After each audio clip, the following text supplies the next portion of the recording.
16 de abril. Santa Maria Bernarda Soubirous, 1879.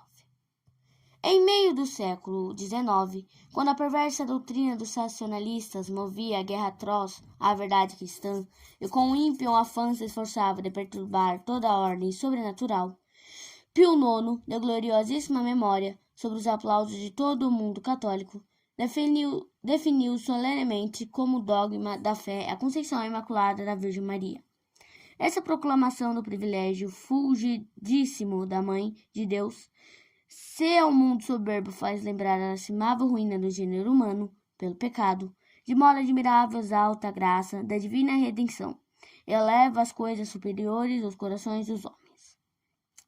Mas o que em Roma, pelo infalível magistério, o sumo pontífice definia a própria Virgem Imaculada, bendita entre todas as mulheres, parece que quis confirmar com sua própria boca, quando não muito depois, com célebres aparições, se manifestou na grota de Messabielle, perto de Lourdes, nos Montes Pirineus, porque para lá de todas as partes do mundo, multidões se dirigiam para sentir os benefícios da Píssima Mãe, e quase em série os milagres se restabelecem as almas mais que os corpos dos homens.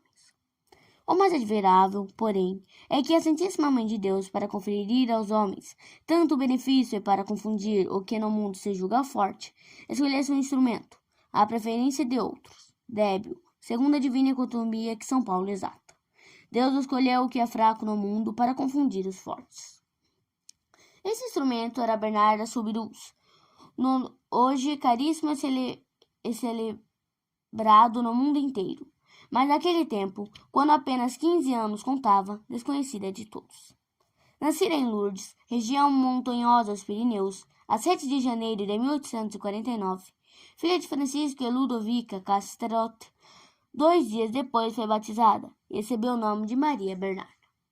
Vivendo pobremente por algum tempo empregada em tornar conta do gado, crescia-se em alguma doutrina humana, mas em suavíssima simplicidade de costumes e admirável candura de espírito, querida por Deus e pela Santíssima Virgem Mãe, Maria. Observou Maria a humildade de sua filha e dignou a inocente menina entre 11 de fevereiro e 16 de julho de 1858, de 18 aparições e de celeste colóquio. Finalmente, perguntada por ela pelo seu nome, disse: "Eu sou a Imaculada Conceição." Nessa tão célebre aparição, ilustrada por Deus por tantos sinais, pode-se notar um tríplice carisma conferido à piedosa jovem. Chamou-a, antes de tudo, vidente, porque diante de numeroso povo, arrebatada em êxtase, foi maravilhosamente delicada com o bondoso aspecto da Virgem. Chamou-la de mensageira da Virgem ao mundo, porque, por ordem de Maria, pregou penitência e oração ao povo. Mandou ao sacerdote que naquele lugar construísse um santuário. Predisse a todos a glória, a santidade e o futuro benefícios do mesmo lugar. Por fim, vemos nela a testemunha da verdade, porque há muitos contradizentes, com o máximo candor de simplicidade, junto com suprema prudência e fortaleza de almas sobrenaturais, atestou constantemente a verdade das aparições e do mandamento confiado na Virgem, com a admiração de todos os eclesiásticos e de juízes seculares.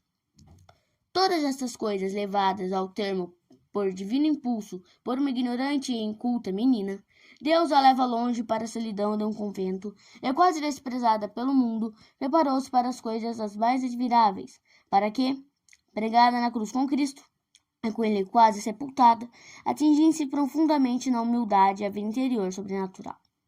É um dia na luz da santidade, ressurgindo ao mundo, com esse estável testemunho de santidade, unindo nova glória ao santuário de Lourdes. Por isto, obedecendo ao chamado de Deus, em julho de 1867, se transferiu para Nevers, para iniciar a vida religiosa naquela casa-mãe das Irmãs da Caridade, a instituição cristã. Terminado o noviciado no mesmo ano, fez os votos temporais, e 10 anos depois os perpétuos. Admiravelmente fulguraram nelas virtudes, mas sua alma virgem foi principalmente adornada daquelas que mais convinha a discípula predileta da Virgem Maria: humildade profunda, terníssima pureza e ardente caridade. provou-as e argumentou-as com as dores de uma longa enfermidade e angústias de espírito que a atormentaram, suportando-as com suma paciência.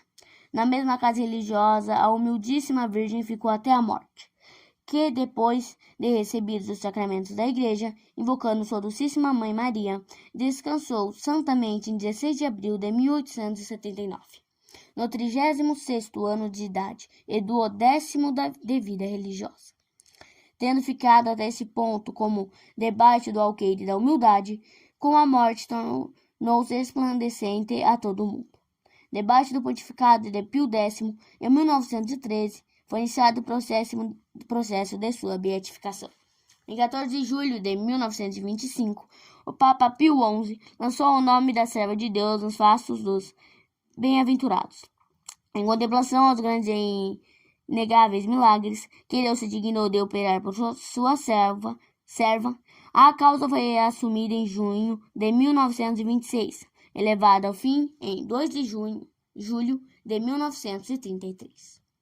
Bernadette é humilde camponesa de Barques, simples e ignorante, que aprendeu a ler só muito tarde, que não se sentou nunca sobre academias, recebeu o mais nobre, glorioso, rutilante diadema, o da santidade. Como essa camponesa se enganou quando em 1866 foi pedir o véu negro das religiosas de Nevers, as dedicadas, filhas de Dom de la Veine. O seu fim era ali, toda a sua missão na terra findara ali. Pura ilusão. Na hora que a Igreja lhe conferiu solenemente, iniciou-se o seu reinado de glória, e o seu nome é aclamado agora no mundo inteiro. No claustro de Nevers, findava apenas uma parte da sua missão perante a humanidade. Lourdes, que ela dera a conhecer, espalhando pelas almas a nova das aparições e os desejos da Virgem de Massabielle, lá seguia em ascensão espantosa, rápida pela sua força. O mundo via a Virgem de Lourdes por intermédio da sua confidente, cujos olhos claros e candidos afastavam toda a ilusão e embuste.